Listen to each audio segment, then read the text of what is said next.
Hello everyone, and thank you for watching. My name is Celeste, and today I'm going to show you how I made this delicious vegan lentil soup, perfect for the cold fall winter months. So if you'd like to see how I made this, then please keep watching.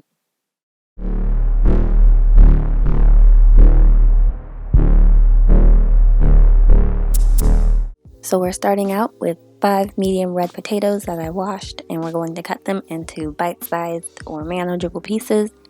Apologies for the knife skills. My apologies, I'm not a chef, and this camera really gets in the way, but we make it work, you know what I'm saying? We make it work. So just be careful cutting your potatoes, but you're gonna cut them into pieces about that size right there. And also, just before we get more into it, all of the ingredients and the recipe will be in the description box below, so just be sure to check that out if you're interested in making this recipe. So about that size, and we're going to put them in a bowl, and we're going to start adding in our seasoning. So I'm adding in salt, onion powder, garlic powder, paprika, cumin, black pepper, and thyme. You're going to season it fairly lightly, enough to get the flavor on the potatoes, but you're definitely going to be seasoning lightly because we're going to be layering in our seasonings as we go.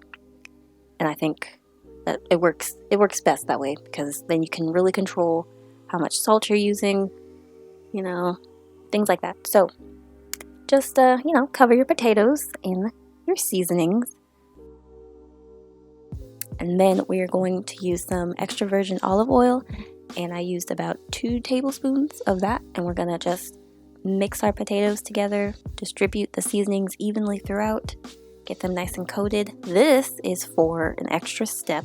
Yes, I know. I'm sorry. So we're going to be baking our potatoes a little bit, because one of the worst things is to eat like a soup or something with potatoes in it, and the potatoes aren't even cooked all the way through. That annoys me. So this is an extra step, yes, but everything gets done in time. Everything gets done very quick, and we keep it moving. So you put it on a parchment paper like so, even it out, get it going, good to go. You're going to preheat your oven to 400 degrees Fahrenheit, and you're going to cook your potatoes for about 30 minutes. In the meantime, you're going to get your lentils, and I use red and green lentils, but you can use whatever you want. This is what I just got going on. And I am taking that's like a 4th cup measuring cup thing. Yes, 4th cup. And I'm going to just measure out 3/4 cups of lentils. You could use a full cup of lentils, but the more lentils you use, the thicker your soup will be. Just keep that in mind. I thought this was like a perfect amount for what I had going on.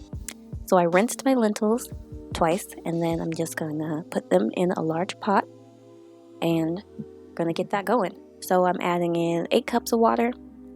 Yes, 8 cups of water to my pot. Then I'm going to season my beans a little bit, my lentils, with Better Than Bouillon seasoned vegetable base, and that's how much I have left.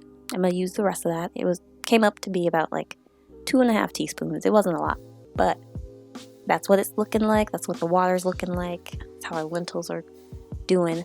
We're going to let that do its thing on medium-low heat with the top on for 30 minutes. So 30 minutes later, this is what it's looking like. You can't tell the difference between the red and the green. That all just kind of blends in the same at a certain point when it's cooked. So it's all good. And our lentils are actually done at this point. They're soft. I'm going to add in my onions because I want those to cook down a little bit. And I'm going to stir those in.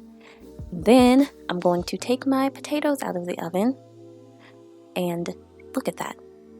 They're not crispy, but they're lightly golden. They're cooked.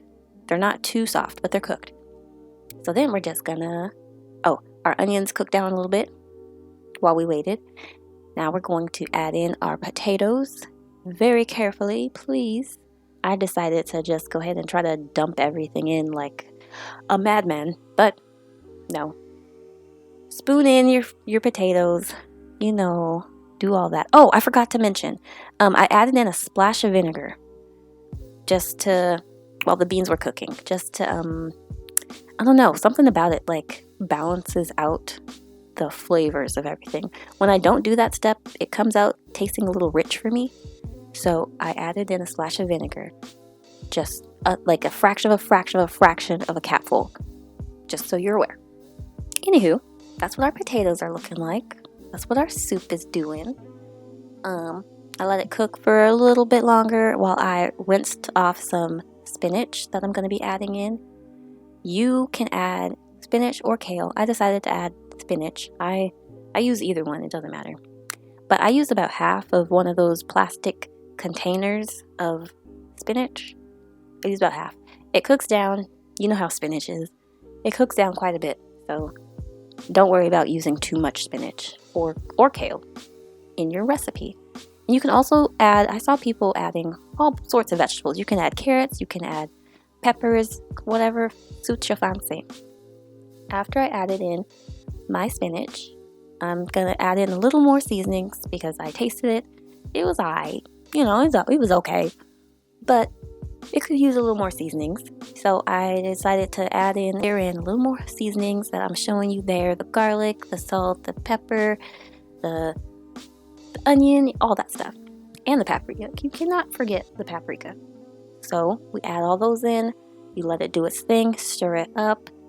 This soup was ready in 40 to 45 minutes. It was so quick. I wasn't prepared for it to be done that quick, but hey, this whole recipe went off without a hitch. Like, it was so simple, so fast, so easy. So that is done. We're gonna go ahead and plate our food. This is what it's looking like. Not too bad. Our potatoes are cooked, period. All right. And yeah, this is a really good, hearty fall season, winter season soup. You can have it with crackers. You can have it with saltines and like little soup crackers. You can have it with bread. I decided to sprinkle on some parsley and some red chili flakes because I like a little kick, a little spice, if you will, to my food. It turned out so well, you guys. I'm not sure if I'm getting this across the way it hit my spirit, you know, like it was so bomb. So I decided to have some with my little corn on the cob on the side, my little piece of corn. I got seconds. I might have got thirds. But this is good for a few days, you and the fam. And I hope you enjoyed this recipe. If you try it, let me know on Instagram or Twitter. And I will be sure to get you back. Like, comment, subscribe, and I'll see you in the next one. Bye.